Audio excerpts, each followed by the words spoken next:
വിശ്വാസ സംരക്ഷണം എന്ന മുദ്രാവാക്യം ഉയർത്തുന്ന ഏക മുന്നണിയാണ് NDA എന്ന് BJP നേതാവ് കുമ്മനം രാജശേഖരൻ. ആറന്മുളയെ പൈതൃക ഗ്രാമമാക്കി ഉയർത്തിക്കൊണ്ടുവരാൻ കഴിയാതെ പോയതിന് ഉത്തരവാദികൾ MPയും MLAയുമാണെന്നും അദ്ദേഹം പറഞ്ഞു.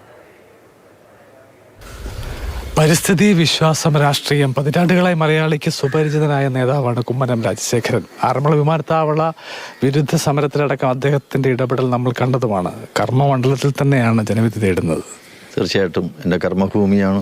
അധികം അങ്ങനെ പുറത്ത് ആ നിലയ്ക്ക് അറിയപ്പെട്ടിട്ടില്ലെങ്കിലും ഒരു പൈതൃക ഗ്രാമം എന്നുള്ള നിലയ്ക്ക് ഖ്യാതി നേടിയിട്ടുള്ള, അംഗീകാരം നേടിയിട്ടുള്ള സ്ഥലമാണ്. അതിനെ ഉയർത്തിക്കൊണ്ടുവരാനുള്ള ശ്രമങ്ങൾ നടന്നിട്ടില്ല എന്നുള്ളത് ഈ പ്രദേശത്തെ ജനങ്ങളെല്ലാവരും വളരെ വേദനയോടുകൂടിയാണ് ഓർക്കുന്നത്. ജനപ്രതിനിധികൾ അതിനുവേണ്ടി ശ്രമിച്ചിട്ടില്ല എന്നുള്ളതാണ്. പമ്പാ നദി, അച്ചൻകോവിലാറ്, മണിമലയാറ്, നല്ല മണ്ണ്, നല്ല പച്ചപ്പ്, എല്ലാവിധത്തിലും വളരെ അനുകൂലമായിട്ടുള്ളൊരു അന്തരീക്ഷം.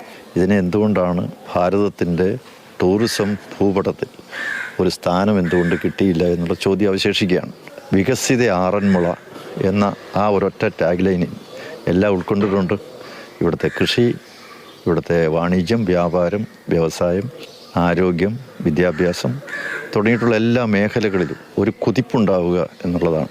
ശബരിമല ഉൾപ്പെടുന്ന ഒരു ജില്ല കൂടിയാണ്. സ്വർണ്ണക്കൊള്ളയിൽ, അതുപോലെ അവിടെ നടക്കുന്ന തട്ടിപ്പ്, അഴിമതി, സർക്കാരിൻ്റെ വഴിവിട്ട അതിലുള്ള ഇടപെടലിൽ കാരണം വളരെയേറെ ദുഃഖിക്കുന്ന, വേദനിക്കുന്ന ഒരു ജനസമൂഹമാണ് ഈ മണ്ഡലത്തിലുള്ളത്. അവർക്ക് വേണ്ടി വാദിക്കാൻ, അവരുടെ ശബ്ദം ഉയർത്തിപ്പിടിക്കാൻ എനിക്ക് സാധിക്കും എന്നാണ് ഞാൻ വിചാരിക്കുന്നത്. പ്രധാനമന്ത്രിയെ കണ്ട സന്ദർഭത്തിൽ ആറന്മുള എന്നുള്ള ആ മണ്ഡലത്തിൻ്റെ പേര് കേട്ടപ്പോൾ തന്നെ അദ്ദേഹം പറഞ്ഞു, ഞാൻ രാഷ്ട്രത്തലവന്മാർക്കെല്ലാം കൊടുക്കുന്നത് ആറന്മുള കണ്ണാടിയാണ്. ആ ഗ്രാമത്തെപ്പറ്റി ഞാൻ കേട്ടിട്ടുണ്ടല്ലോ. അത് നമുക്ക് നമ്മുടെ നാടിൻ്റെ അഭിമാനമായിട്ട് ഉയർന്നു വരേണ്ട ഒന്നല്ലേ? പ്രധാനമന്ത്രി പോലും അത്ര സ്നേഹത്തോടെ, ആദരവോടുകൂടി നോക്കിക്കാണുന്ന ഒരു ഭൂപ്രദേശത്തെ നമുക്കതിനനുസരിച്ച് ഉയർത്തിക്കൊണ്ടുവരാൻ അദ്ദേഹം നമ്മോടൊപ്പം ഉണ്ട് എന്നുള്ളതല്ലേ അതിൻ്റെ അർത്ഥം.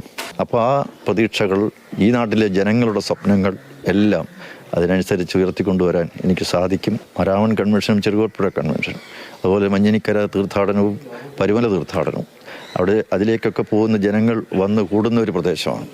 അപ്പോൾ ഒരു മതസൗഹാർദ്ദത്തിൻ്റെ, ഒരു മത സഹിഷ്ണുതയുടെ ഒരു വിളനിലം കൂടിയാണ്. ആ പൈതൃകത്തെ കാത്തു സൂക്ഷിക്കാൻ, ആ ചരിത്ര സ്മരണകൾ അന്തിയുറങ്ങുന്ന ഈ പമ്പയുടെ തീരപ്രദേശത്തെ ഈ നാടിൻ്റെ ഒരു വലിയ പുരോഗതി, വിമോചനം ഉണ്ടാക്കിയെടുക്കാൻ എനിക്ക് സാധിക്കുമെന്ന് ഞാൻ ഉറച്ചു വിശ്വസിക്കുകയാണ്. ഒന്ന്, വികസനം, വികസിത കേരളം, വികസിത ആറന്മുള. രണ്ട്, വിശ്വാസ സംരക്ഷണം. നമ്മുടെ നാടിൻ്റെ വിശ്വാസം സംരക്ഷിക്കപ്പെടണം. അത് ഏത് മതസ്ഥരുടെ ആയിരുന്നാലും അത് സംരക്ഷിക്കപ്പെടണം. അതിന് മുറിവേക്കാൻ പാടില്ല.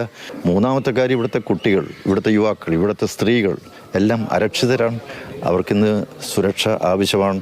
അതുകൊണ്ട് സുരക്ഷിത കേരളം, സുരക്ഷിതമായിട്ടുള്ളൊരു ആറന്മുള, വിശ്വാസം സംരക്ഷിക്കപ്പെടുന്ന ഒരു ആറന്മുള, വികസനോന്മുഖമായിട്ടുള്ള ഒരു ആറന്മുള, ഇതാണ് നമ്മുടെ സ്വപ്നം, ലക്ഷ്യം. അത് ജനങ്ങളുടെ മുന്നിൽ വെക്കുകയുമാണ്. എല്ലാവിധ വിജയാശംസകളും. CK Abhilal, Mathrubhumi news.